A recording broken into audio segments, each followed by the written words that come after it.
So I'll just say it. All right, shitty neighbors. Shitty neighbors. Oh, jeez. Hey, Billy Big Screen, I'm reaching out to you as someone who has a bit of a neighbor problem and have a landlord problem. So a young couple moved into the apartment complex. Let me read that again. I'm reaching out to you as someone who's had a bit of a neighbor problem and a landlord problem. Oh, brother.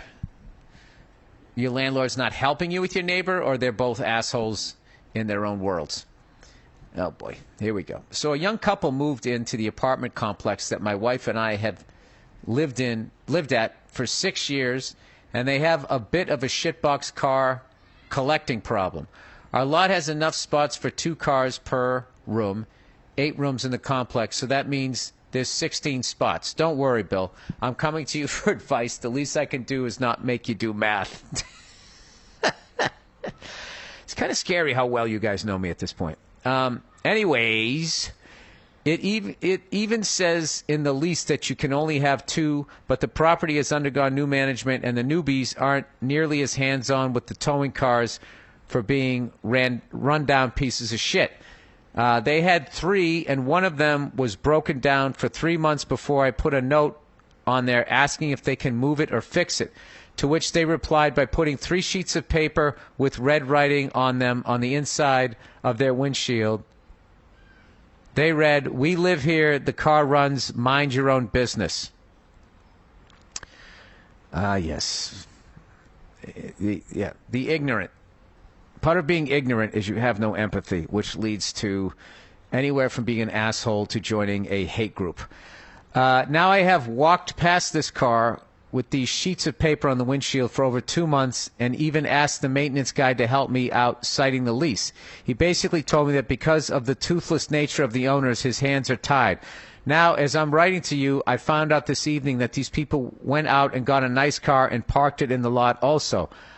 I thought of a lot of things, including putting painter's tape on the hood in the shape of a dick with a note on it that says, "Next time it'll be spray paint. Move the fucking car." Oh, God. Oh, God. Now you live in that world? But I just can't do it. Yeah, don't do it. Do I find my zen and just deal with walking past all these fucking cars every morning with my tail between my legs, or do I confront these people and hope for results? I'm not a confrontational person. Yeah, that's why you were going to, fuck with their car. That's what a non-confrontational person does. Dude, if you're not going to go over there and just beat the shit out of it, which you shouldn't do, because you're either going to lose or you're going to get sued. Or you could lose and get sued. There's no winning. If you're a fully functioning adult, and you actually have done something with your life, you fighting is not an option past, high school.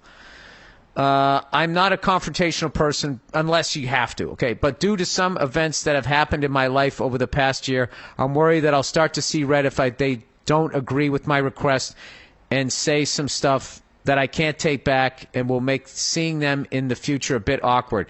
Thanks for the help, Bill, and good job on the movie. I can't wait to see it. The way I see it, you got 3 options here. You just deal with it, you move, or save up money and buy a house. Those are your options. But if the landlord isn't going to do anything, I can tell you this. When you move out and the next people look at your place and they see 20 junkers or whatever sitting out there, that's going to fuck with their world.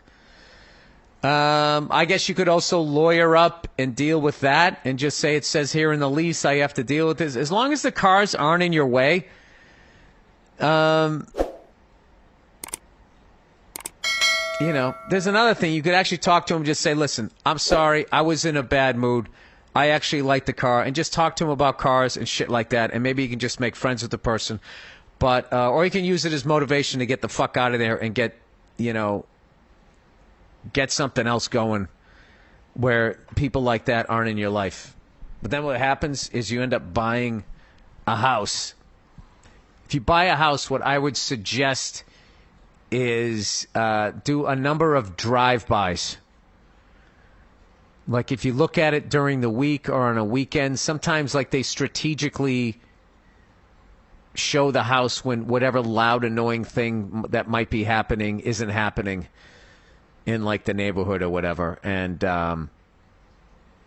you know, I mean, I would be as bold. I mean, I wouldn't be as bold. I wish I was, to knock on the door of a neighbor and just be like, "Hey, how do you like the neighborhood?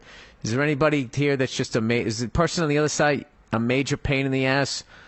Blah blah blah blah blah." No, for all you know, you knock on the door, the pain in the ass. Yeah, I'm sorry you're going through that, dude. That's the fucking worst. But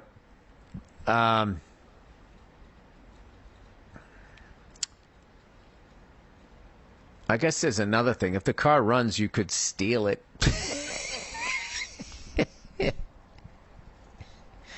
But everybody has cameras now. That's another reason.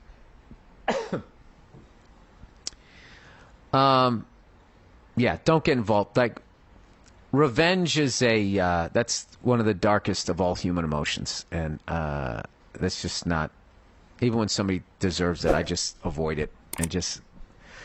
I avoid it. I just like, all right, whatever. I'm just going to keep living my life, keep being successful at what I want to do, whatever the fuck that is. And I'll just